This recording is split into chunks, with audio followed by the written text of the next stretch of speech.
सभी का हार्दिक रूप से स्वागत करता हूं और बहुत बहुत आत्मीय रूप से अभिनंदन भी करता हूं।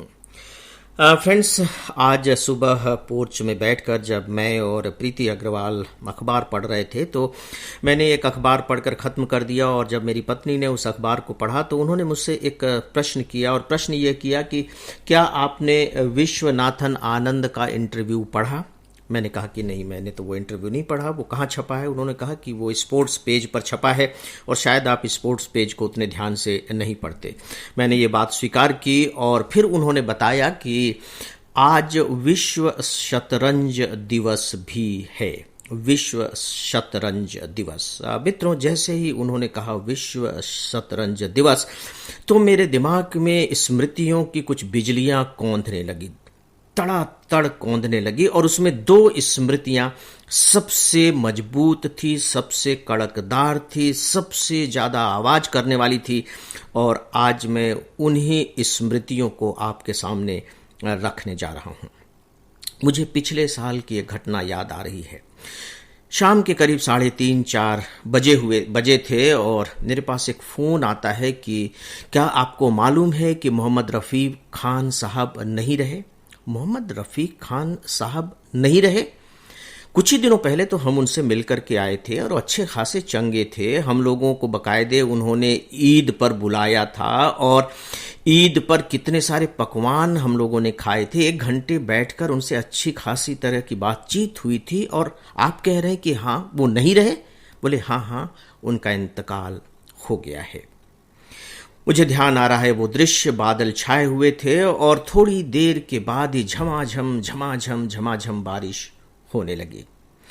दोस्तों, मोहम्मद रफीक खान साहब शतरंज के बहुत बड़े खिलाड़ी थे। भोपाल के नहीं, मतलब भोपाल के तो रहने वाले थे, वो हिंदुस्तान के बहुत बड़े खिलाड़ी थे। आप इसी से अनुमान लगा सकते हैं कि सन 1980 में माल्टा का जो ओलंपियाड हुआ था उसमें ये मेडल लेकर के आई थी और ओलंपियाड चेस मेडलिस्ट पहले वो भारतीय थे।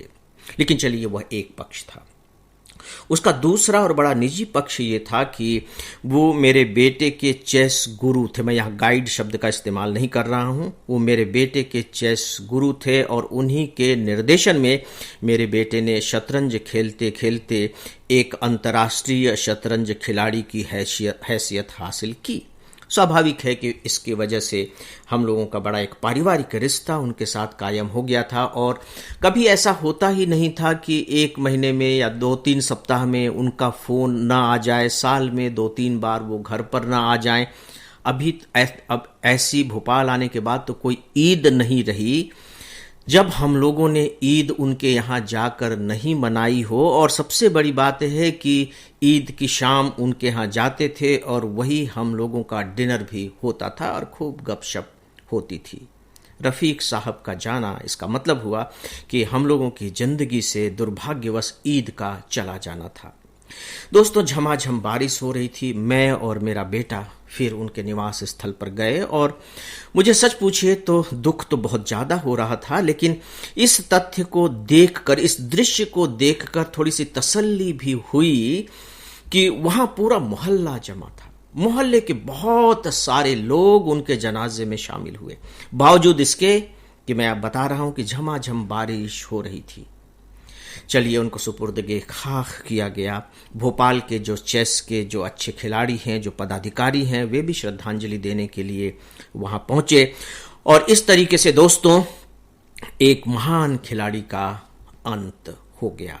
तो सबसे पहले तो मित्रों, मैं आज विश्व शतरंज दिवस पर आप सब की ओर से, एकेडमी की अपनी पूरी टीम की ओर से, अपनी पत्नी प्रीति अग्रवाल की ओर से, अपने बेटे सानिध्य और बहू पूजा की ओर से और अपनी ओर से उस महान खिलाड़ी को बहुत भावभीनी श्रद्धांजलि अर्पित करता हूं। और एक बहुत विचित्र सा इत्तेफाक देखिए कि सच पूछे तो मुझे पहली बार पता लगा है कि विश्व शतरंज दिवस जैसा भी कुछ मनाया जाता है और वह भी 20 जुलाई को। और इत्तेफाक देखिए कि अगर पिछले साल एक दिन की जिंदगी भी खान साहब को और मिल गई होती तो उनका इंतकाल विश्व शतरंज दिवस पर हुआ होता। यानी कि उन्होंने जो आखिरी सांस ली वह तिथि थी 19 जुलाई। मित्रों, जब भी कभी उनके साथ बैठना होता था, उनके वो अपनी जिंदगियों के पन्नों को हालांकि उलटना तो नहीं चाहते थे, लेकिन हम लोगों के कुरेदने पर कभी कभी वो बातें करते थे। मुझसे तो खैर उसके बारे में उन्होंने बहुत ज़्यादा बातें नहीं की, लेकिन मेरे बेटे से काफ़ी बातें होती थी। तो मेरा बेटा सानिध्य फिर मुझे बताया करता था कि किस तरीके से उन्होंने अपनी ज़िंदगी की शुरुआत की थी। मुझे लगता है कि उनकी ज़िंदगी अपने आप में सही मायने में एक बहुत बड़ी सीख है। उनके पिता एक सामान्य से कारपेंटर थे, सोचिए, कारपेंटर, और रफीक साहब बकायदे अपने पिता का हाथ बटाया करते थे जिससे कि घर का खर्चा चल सके, रोजी रोटी चल सके। इसका मतलब है कि उनके पास कोई फॉर्मल एजुकेशन नहीं थी। मित्रों, इसकी चर्चा मैं जानबूझकर के इसलिए कर रहा हूं कि कोई फॉर्मल एजुकेशन नहीं है और आप किस खेल में जा रहे हैं, शतरंज जैसे खेल में जा रहे हैं जहां ट्रेनिंग की बहुत ज्यादा जरूरत होती है। उनके पास कोई फॉर्मल ट्रेनिंग भी नहीं थी, कुछ नहीं। वो दिन भर काम करने के बाद शाम को चाय पीने चले जाया करते थे, एक ठेले पर चाय पीते थे, और वहीं उन्होंने देखा कि कुछ लोग शतरंज खेल रहे हैं। भोपाल में शतरंज खेलने का माहौल अच्छा खासा है, खासकर पुराने भोपाल में, और आज भी शतरंज काफी शौक से खेला जाता है, लेकिन वो सब शौकिया खिलाड़ी है। बाकायदे शतरंज का एक क्लब भी बना हुआ है और रफीक खान साहब की हर शाम उस क्लब में बीतती ही बीतती थी। वो निरंतर हमेशा उस क्लब में जाया करते थे। तो दोस्तों, लोगों को शतरंज खेलते हुए देखते थे, तो उन्होंने सोचा कि नहीं, मुझे भी ये खेल सीखना चाहिए। और इसके बाद उन्होंने वायदा किया, किससे? अपने पिता से नहीं, शतरंज के किसी गाइड से नहीं, खुद से एक वायदा किया। और वायदा यह किया कि मैं सोने जाने से पहले 1 घंटे शतरंज खेलूंगा। और उन्होंने शतरंज खेलना शुरू कर दिया। आप देखिए कि बिना किसी गाइड के, बिना किसी गुरु के, बिना किसी निर्देश के, बिना किसी लिटरेचर के, और वो खेल रहे हैं, देख देख करके खेल रहे हैं, लोगों से पूछ करके खेल रहे हैं। यानी कि वो एक नेचुरल खिलाड़ी थे और उनका जो नेचुरल गेम होता था उसे देखकर लोग आश्चर्यचकित हो जाते थे।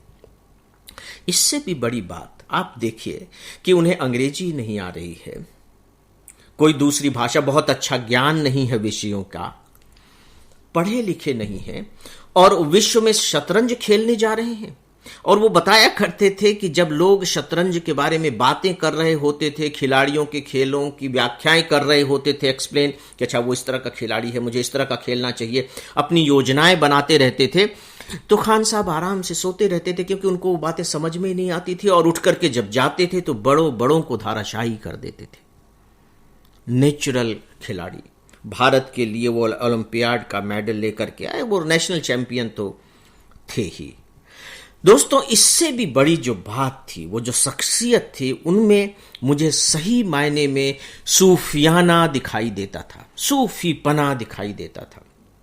हिंदी लिटरेचर का स्टूडेंट होने के नाते सूफीज्म क्या है, सूफीवाद क्या है, मैं बहुत अच्छे से जानता हूं। सूफी का बहुत साहित्य मैंने पढ़ा हुआ है, लेकिन अगर व्यक्ति के रूप में मैं कहूं कि मैंने 2 लोगों को देखा है इस सूफी पने को जीते हुए, तो एक थे रफीक खान साहब, जिनके बारे में मैं बात कर रहा हूं, और दूसरे थे हिंदुस्तान के महान संगीतकार नौशाद साहब। उनसे भी मुझे मिलने का मौका मिला है। इनको देखने के बाद लगता है कि यार ये सूफी परंपरा है, ये सूफियाना मिजाज है, और ये एक सूफी का व्यक्तित्व है। तो दोस्तों, इतनी महान हस्ती को एक बार फिर से मैं श्रद्धांजलि अर्पित करता हूं और ईश्वर से प्रार्थना करता हूं कि हम सबको यह शक्ति दे, यह क्षमता दे, ज्ञान का वो प्रकाश दे कि हम उनके जीवन से अपने जीवन के लिए कुछ शिक्षा हासिल कर सके। तो मित्रों, आज के लाइफ मैनेजमेंट में बस इतना ही। अब आप सबसे इजाजत चाहूंगा। नमस्कार।